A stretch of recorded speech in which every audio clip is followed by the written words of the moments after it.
का नोटिस में जो लिखा गया है कि हर पेपर का नॉर्मलाइजेशन परसेंटाइल विधि से किया जाएगा। ये चीज़ है नॉर्मल कि अगर लड़कों की बात करें तो पक्ष उन्हीं का होना चाहिए कि पेपर वाइज परसेंटाइल लागू होना चाहिए और इस पर बढ़ चढ़ कर आवाज़ भी उठाना है। लगभग 18 लाख अभ्यर्थी इसमें फॉर्म अप्लाई किए थे। ओवरऑल देखा जाए अटेंडेंस तो आज 68% है, यानी 28 अगस्त का अटेंडेंस 68% है। एग्जाम में 1,07,000 रिजल्ट देना है। एकदम 100% हम फेल हो जाते हैं अगर पढ़ने वाले लड़के नहीं साथ देते तो। नमस्कार दोस्तों, डिजिटल फोकस न्यूज में आप सभी का स्वागत है। 21,391 पोस्ट री एग्जाम का आज समापन हुआ। सीएसबीसी द्वारा 6 चरणों में इस परीक्षा का आयोजन कराया गया था और ये परीक्षा समाप्त हुआ आज के दिन। आज लगभग 59 मुन्ना भाई गिरफ्तार हुए हैं सर, और इसी के साथ हम अमित तिवारी सर से जानेंगे, क्योंकि अमित तिवारी सर ऐसे शख्स हैं बिहार पुलिस कांस्टेबल परीक्षा को लेकर के इतने रहे कि एक फर्स्ट एग्जाम से लेकर लास्ट एग्जाम तक मुस्तैद रहे, तभी आज फेयर तरीका से एग्जाम हो चुका। और हम लोग सेंटर पे जा रहे थे, बिहार से बाहर के जो स्टूडेंट आ रहे थे वो बोल रहे थे, कह भी रहे थे कि हाँ एक बिहार में शिक्षक है Amit Tiwari sir study mode, उन्हीं के कारण बिहार में दोबारा एग्जाम हुआ। तो हम लोग यूपी का एग्जाम छोड़ करके बिहार का एग्जाम देने आए हैं जो बॉर्डर एरिया के थे। इसके बारे में क्या कहिएगा, और आज से फर्स्ट एग्जाम से लेकर के लास्ट के एग्जाम तक आप किस तरीका से देखते हैं सर? सबसे पहले आपको धन्यवाद। आपका भी धन्यवाद है। और ये चीज़ है कि जो एग्ज़ाम हुआ है 7 तारीख से स्टार्ट हुआ था, और लोगों के लिए तो एक ऐसा चीज़ है कि वन डे एग्ज़ाम होता है तो सालों का मेहनत इसमें दिखाना होता है। तो 7 अगस्त, 11 अगस्त, 18 अगस्त, 21 अगस्त, 25 अगस्त और आज 28 अगस्त का आपका एग्ज़ाम कंडक्ट करा लिया गया है।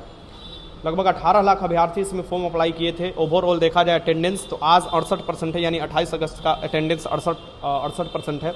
इससे पहले 67% था, उससे पहले आपको 65 था और 2 आपको 64, यानी एवरेज अगर देखा जाए तो 65% अटेंडेंस है।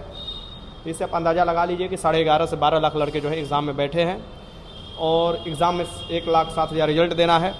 जिस तरीके से मेरे पास जितना भी इन्फॉर्मेशन आया, जिस समय आया, मैं उस समय तत्काल अपने जो भी है भेजे, अपने जितना भी लिंक है वहाँ पर जो चीज़ होता है।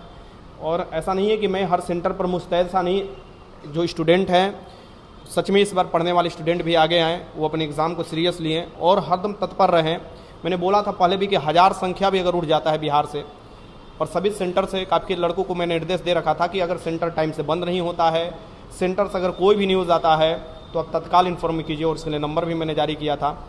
तो लड़के इन्फॉर्म भी किए और उस पर वो कार्रवाई भी किया गया। मैंने आपके साथ लड़के साथ दिए तभी ये काम सफल हो पाया। एकदम 100% हम फेल हो जाते हैं अगर पढ़ने वाले लड़के नहीं साथ देते तो। वो साथ दिए और एक रणनीति के अनुसार जो है हम लोगों ने इन्फॉर्मेशन पहुँचाया। हम लोगों ने जिसका इन्फॉर्मेशन देना है, जो एक दिन पहले आकर सेंटर पर पेपर लीक करने के चक्कर में या होटल में आकर बैठा है, ये सभी काम तभी होता है जब हम लोग मिलकर करते हैं। मीडिया का साथ मिला भरपूर, आप लोगों का साथ मिला भरपूर। देखिए, जब साथ में आदमी काम करेगा तभी जाकर ऐसे बुराई पर आदमी सफलता हासिल कर सकता है। आप देखे होंगे बिहार पुलिस कांस्टेबल का पेपर जब होता था, 1 घंटे पहले पढ़ाई होते थे। जो सालों मेहनत कर रहा है उसका रिजल्ट नहीं होता था। मुझे लगता है कि इस बार फेयर तरीके से एग्जाम देखने को मिला है। बाकी जो आँख का ओझल हुआ है, अब उस पर हम क्या कह सकते हैं, जैसे ओमआर सीट जो खाली छोड़ रहे हैं, अब आज के बाद उस पर हम लगेंगे तो वो चीज़ अलग है। हाँ, OMR वाला तो है। और एक बात और है सर कि जो एग्ज़ाम का लेवल हम हमेशा कमेंट आता है कि सर औरंगाबाद का टफ था, तो भोजपुर का ऐसा था, तो बक्सर का ऐसा था, ये हर शिफ्ट में देखने को मिला है। लेकिन क्या लग रहा है कि कहीं का टफ था, कहीं का हल्का था, ऐसा हो सकता है? देखिए, जब पेपर बनता है ना तो मैंने ये भी देखा है कि एक ही चैप्टर से अलग अलग क्वेश्चन आपको आए हैं, मतलब उसी दिन में अलग अलग क्वेश्चन आए हैं। राष्ट्रपति से क्वेश्चन है तो किसी में नियुक्ति है, किसी में महाभियोग है, तो किसी में अलग अलग क्वेश्चन है। तो मेरे अनुसार जो है, जितना मैं सोच पा रहा हूँ कि अगर लड़कों की बात करें तो पक्ष उन्हीं का होना चाहिए कि पेपर वाइज परसेंटाइल लागू होना चाहिए और इस पर बढ़ चढ़ कर आवाज़ भी उठाना है। सभी टीचर का इसमें आपको मतलब साथ चाहिए, और आप लोग उस टीचर के साथ मिलवे करते हैं तो उनसे भी ये सवाल जवाब आपको करना चाहिए कि क्या ये सही बात है कि नहीं है। क्योंकि पेपर अगर थोड़ा भी उतार चढ़ाव होता है तो हज़ारों की संख्या में बाहर भी हो सकते हैं, अंदर भी आ सकते हैं लड़के। तो ये जरूर होना चाहिए कि परसेंटाइल मतलब होता ही है कि पेपर, एक पेपर के टफनेस यानी मैक्सिमम मिनिमम स्कोर और अटेंडेंस के ऊपर। अब ये देखना है कि आयोग किस आधार पर ये चीज़ करता है। और कुछ स्टूडेंट ये भी बोला नॉर्मलाइजेशन परसेंटाइल, तो नॉर्मलाइजेशन इसमें नहीं है, केवल परसेंटाइल है। नॉर्मलाइजेशन का परसेंटाइल है। आप देखिएगा नोटिस में जो लिखा गया है कि हर पेपर का नॉर्मलाइजेशन परसेंटाइल विधि से किया जाएगा। ये चीज़ है, नॉर्मलाइजेशन परसेंटाइल विधि से है। हाँ। और सर इसका जो भी एग्जाम हुआ, इसका श्रेय सीएसबीसी को, साथ में ईओई टीम को भी बहुत बहुत धन्यवाद। ताकि अगर उन लोग एक्शन नहीं ले पाते, वो लोग तो आप या हम या जो भी स्टूडेंट है कुछ होने वाला नहीं था। मेन इसका आधार जाता है आर्थिक अपराध इकाई का, मेन आधार जाता है नए चेयरमैन को, सीएसबीसी को।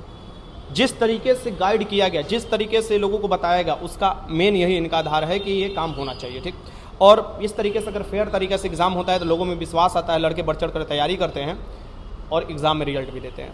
कटअप क्या रहेगा सर, क्योंकि आज तो एग्जाम समाप्त हो चुका है, अब सब लड़के लड़कियां फील्ड पकड़ेंगे, जिनका मान लीजिए कुछ कम भी आ रहा है, बेसी भी आ रहा है, वो दुविधा में है, हमको ग्राउंड पकड़ना चाहिए नहीं पकड़ना चाहिए, कटअप क्या रहेगा? कल 29 है, तो कल 29 अगस्त को खेल दिवस भी होता है, कल 29 अगस्त है। तो आज ये क्वेश्चन भी पूछा था कि खेल दिवस कब मनाया जाता है, और कल 29 अगस्त को मैं 2 बजे लड़कों को बुलाया हूँ अपने ऑफलाइन सेंटर पर। देखिए हकीकत वहीं बता पाएंगे, क्योंकि ऑनलाइन वाले में तो निकलते बोलता है कि 90 मार दिए हैं। 90 मतलब का हलवा है मारना, क्वेश्चन 90 सही करना। आप किस आधार पर बोल रहे कि मैंने 90 सही कर दिया है? तो ये सब बातों में मत पड़िए। आपका जो सेफ स्कोर है 55 से 57 है मेल कैटेगरी के अंतर्गत, और आपका फीमेल कैटेगरी के अंतर्गत जो है 45 से 47 है, क्योंकि 10 नंबर का डिफरेंट हमेशा दिखाई देता है। पिछले वाला भी कटअप में 11 नंबर का डिफरेंट था, इस बार भी आपको देखने को मिलेगा। और ये चीज़ लड़कियों का आपका परसेंटेज भी बहुत कम है इसमें। लड़कियों का परसेंटेज कम होने का कारण क्या? माने दूसरे जिला दे दिया सेंटर, उसके कारण? हाँ, सबसे ज़्यादा परसेंटेज जो कम हुआ है दूसरे जिला में दिया है। कुछ हरकतें जो थी, यानी कि किसी और के माध्यम से चीटिंग, वो सब लड़कियां नहीं एग्ज़ाम देने आई है। पढ़ने वाली लड़कियां दिखाई दी है, वो सब भी लड़कियां दिखाई देने आई है। कोई गोला छोड़कर चला गया है, कोई अपने मन से ऐसी रंगा है, तो लड़कियों का कटअप ऑब्वियसली सी बात है बहुत ही कम जाएगा लड़कियों का कटअप। और जो OMR छोड़ के आए हुए हैं 20%, कहीं 10%, कहीं 5%, कहीं तो 30% भी लड़के बोल रहे थे आज कि मेरे हॉल में 24 लड़के थे जिसमें से 7-8 OMR छोड़ के आए हैं। उनके बारे में क्या कहिएगा सर, और क्या कीजिएगा उनके लिए? उनके बारे में बस यही कहेंगे कि अगला लगन में आपका भी हल्दी लग जाएगा, चिंता मत कीजिए। अगला लगन में CSBC आपके घर में बारात भेजेगा, ठीक। और समझिए कैसा बारात भेजेगा, तो जो OMR गोला छोड़ा है वो गोला ही रहेगा, गोला ही रहेगा। और सर कुछ कहिएगा अगले बहाली या फिजिकल करने वाले जो भी स्टूडेंट है उसके लिए? हाँ, कल लड़के आएंगे, कल लड़के आ रहे हैं जो काफ़ी पूछे भी कि कहाँ फिजिकल करे, तो उनको बात बताऊंगा किस तरीके से क्या चीज़ होता है। और मेरा तो एक्सपीरियंस रहा है, मैं तो वो चीज़ देखा हूँ। 2018 भर्ती जो जाड़ा में हो रहा था, उसका फिजिकल 2017 का भर्ती था, तो मेरा भर्ती भी था। कैसे क्या होता है एक एक डिटेल्स मुझे पता है, कहाँ लड़के छटते हैं, क्या रोल नंबर कैसे बुलाया जाता है, बायोमेट्रिक क्या होता है, हर चीज़ मैं जानता हूँ, ठीक। तो वो चीज़ गया हूँ, तो वो चीज़ भी बताया जाएगा। कल लड़के आ रहे हैं, उनसे मिलेंगे, कैटेगरी वाइज एक आधार बनेगा, और उनसे पूछने के बाद पता चलेगा कि अगर कहीं पर कुछ हुआ भी है बदमाशी, किस तरीके से क्या चीज़ हुआ है, ये सभी बातें पता चलेगा। कुछ स्टूडेंट, कुछ टीचर वैसे भी थे, फर्स्ट एग्जाम में बोल दिए 70-75 कटअप जाएगा। अब धीरे धीरे जैसे जैसे शिफ्ट वाइज एग्जाम खत्म होते गया, वो 50, 55, 40, 45 पे गया। उनके लिए क्या कहिएगा? जो सैनिक लड़ता है ना बॉर्डर पर, उसको असली में अहमियत पता है कि बॉर्डर होता क्या है और लड़ाई क्या होता है। AC वाले रूम में बैठकर बस ये बोल देना कि एग्ज़ाम हॉल में ऐसा प्रदर्शन कर आना है, तो प्रदर्शन बोलने और करने में काफ़ी अंतर होता है। लगातार सब एग्ज़ाम हम भी देते आ रहे हैं, ऐसा नहीं है कि हमसे गलती नहीं होता। क्वेश्चन रंगने में गलती हो जाता है, आने वाला क्वेश्चन गलती हो जाता है। एग्ज़ाम का प्रेशर बाहर के प्रेशर से बहुत अंतर होता है, ठीक। और मैं बोलूँगा कि 75 कहना मतलब अपने आप में बेवकूफ़ी है। मतलब कोई भी इंसान है, रिक्वेस्ट उनका, लेकिन फिर भी बेवकूफ़ी है। 75 कोई भी हाल में कटअप नहीं जाएगा। और परसेंटाइल है, परसेंटाइल को कटअप से कंपेयर मत कीजिएगा। ये नहीं कि हम तो बताए थे 75 परसेंटाइल में, जब 95 आ गया तो हम तो बताए थे 75 परसेंटाइल अलग चीज़ होता है। मैं रो मार्क्स पर ये सभी चीज़ें बता रहा हूँ, ये चीज़ बता दे रहा हूँ, तो बाद में हमरो बोलेगा कि ये चीज़ ये बताए थे, ये चीज़ होता है। और 55-57 स्कोर, भाई जो लड़के पढ़ने वाले 10,000 लड़के हमसे एप्लीकेशन से जुड़े हुए हैं, 10,000 से 12,000 लड़के जो हैं, 5,000 सेट लगाते हैं। ये सब लड़के कहाँ जाएंगे? ये सभी ना हकीकत बताएंगे कि सर ये तो झूठ बोलेंगे नहीं क्योंकि इनको फील्ड पकड़ना है।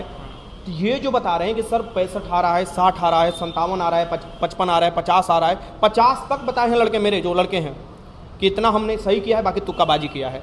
तो ये चीज़ है। आसान क्वेश्चन बाहर आने से मतलब ये नहीं है कि कटअप डिसाइड हो जाता है। हार्ड वाला क्वेश्चन तो बाहर आया ही नहीं है अभी।